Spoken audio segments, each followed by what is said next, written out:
इस तरह के इमोशंस आपको 28, 29 और 30 अप्रैल को सामने आएंगे। जो आपके लिए करियर का प्लैनेट है वो आपके एक पॉजिटिव एंगल, एक फोर्थ एंगल पर आ जाएगा। लिस्ट ऑफ एडवांटेजेस हैं कैप्रिकॉर्नियन।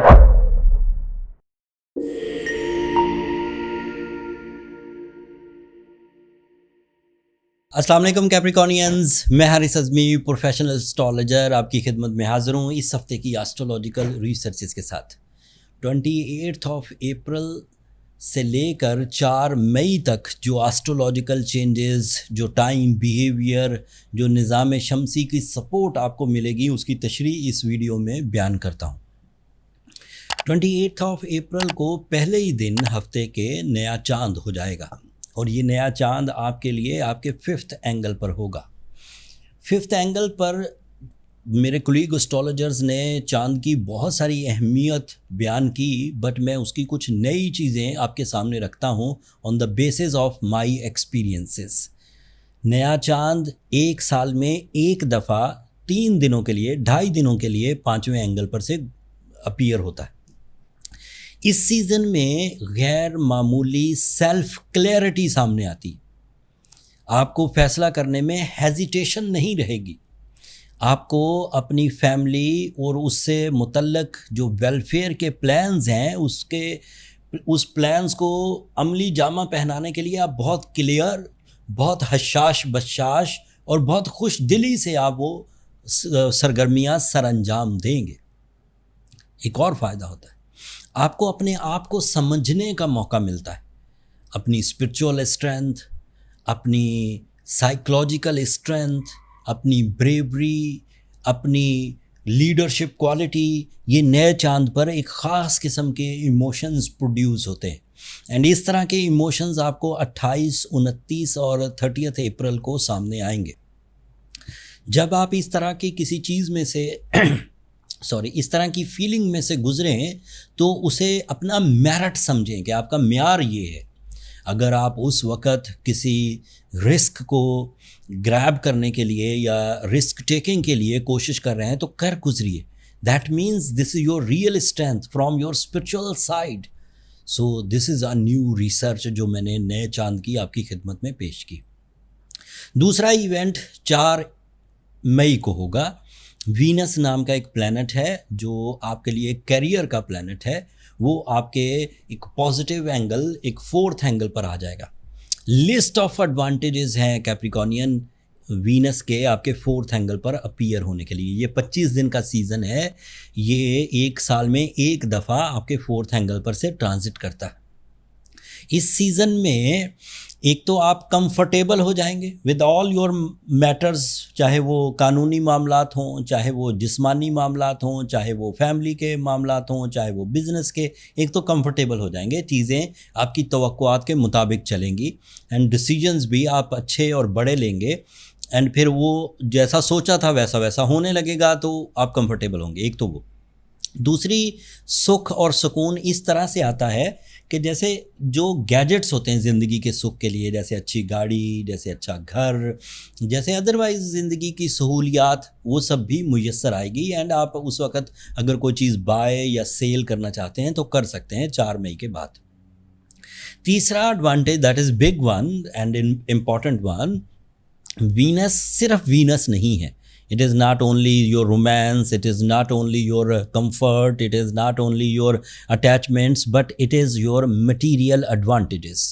When the Venus is in good form, that means your career is in good form. Deals का बनना, connections अच्छे होना, new clients बनना, new way outs मिलना, मल्टीटास्किंग करना, बेरोज़गार कैप्रिकॉर्नियंस का रोज़गार के हसूल के लिए आसाइश पैदा होना, जॉब स्विचिंग अपॉर्चुनिटीज़ मिलना, गोल्डन टाइम बिहेवियर की वजह से गोल्डन टाइम बिहेवियर्स की वजह से आपका कामों में दिलचस्पी का इजहार करना, जल्दी जल्दी फ़ैसले लेना, फ़ैसलों का अफेक्टिव होना, प्रॉफिटेबल होना, आसान होना, दीज आर ऑल एक्सपेक्टेशंस। अभी भी बात ख़त्म नहीं हुई। It is also representative of your personality attraction. You become the centre of attraction in every gathering. चाहे प्रोफेशनल गैदरिंग हो, चाहे फैमिली गैदरिंग हो, किसी जगह पर भी you become the centre of attraction.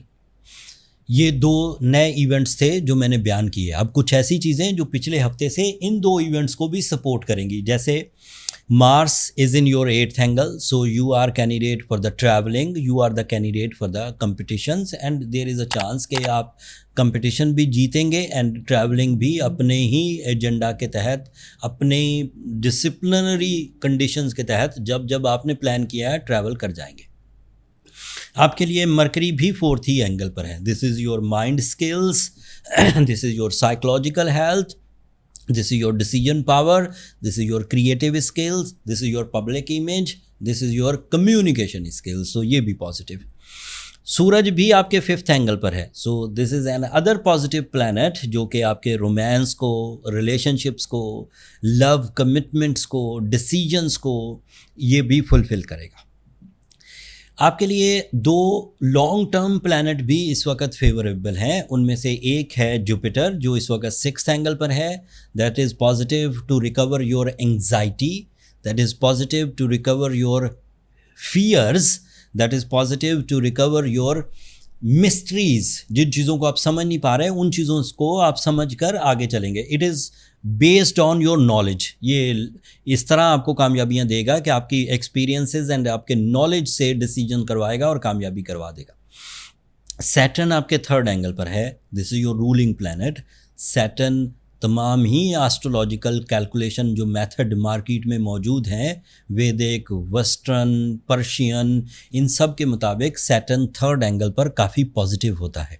And इसकी ये पॉजिटिविटी आपके लिए एक्स्ट्रा सेंसरी परसेप्शन पैदा करती है, डेजा वू। जैसे आपको लगेगा कि ये वक्त मैं पहले भी कभी देख चुका हूँ, जैसे आपको लगेगा कि महसूस होगा कि मैं इस वक्त को अपने एक ख़ास स्पिरिचुअल तरीके से इस तरह डील कर सकता हूँ।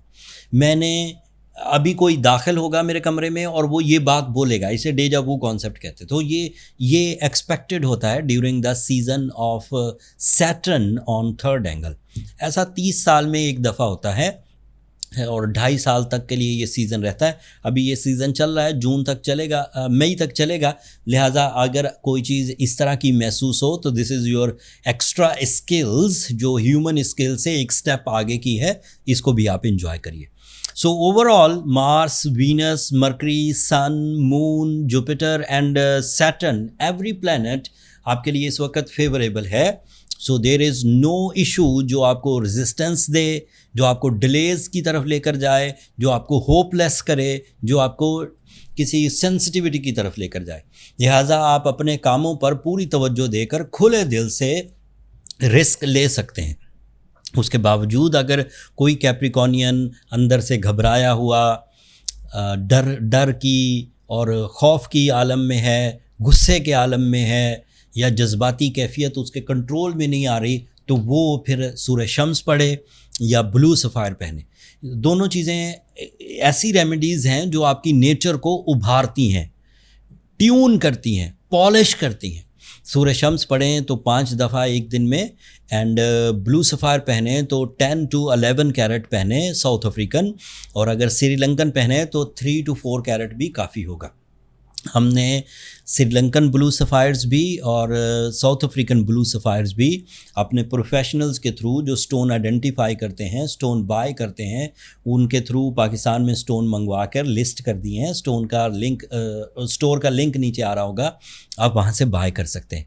ये इस हफ्ते की इन्फॉर्मेशन थी कैप्रिकॉनियन। अगले हफ्ते मरकरी जो इस वक्त आपके 4th एंगल पर है वो इससे भी ज़्यादा पॉजिटिव एंगल पर जाएगा। उसकी तफसील आने वाली वीडियो में बयान करूँगा। जो कैप्रिकॉनियन अभी तक अपने आप को समझ नहीं पाए, उन्हें चाहिए कि वो एक दफ़ा अपना बर्थ चार्ट ज़रूर बनवा लें। Birth chart is a basic diagnosis जिसमें आपकी बर्थ स्किल्स, टाइम बिहेवियर्स, आपकी कैपेबिलिटीज़, आपका स्पीड ऑफ सक्सेस, ये सब कैलकुलेट हो जाता है। बर्थ चार्ट कैलकुलेशंस के लिए नंबर नीचे चलते रहते हैं, आप इन पर रब्ता करके अपने लिए टाइम ले सकते हैं या मेंटोगा पे जा सकते हैं। Mentoga is a third party management जो हमारे सेशंस मैनेज करते हैं। वेबसाइट है mentoga.com/rssme। सो आप वहाँ पर जाकर भी अपना सेशन बुक कर सकते हैं। That's all from my hand. अब आखिर पर मेरी दो दरख्वास्तें कैप्रिकॉनियंस, अगर मेरी ये कोशिशें, ये मेरे प्रोफेशनल ओपिनियंस, ये निज़ाम शमसी को समझाने के लिए जो नॉलेज मैं आपके हवाले करता हूँ, अगर ये पसंद आती हो तो अपनी दुआओं में मुझे और मेरी टीम को ज़रूर याद रखिए।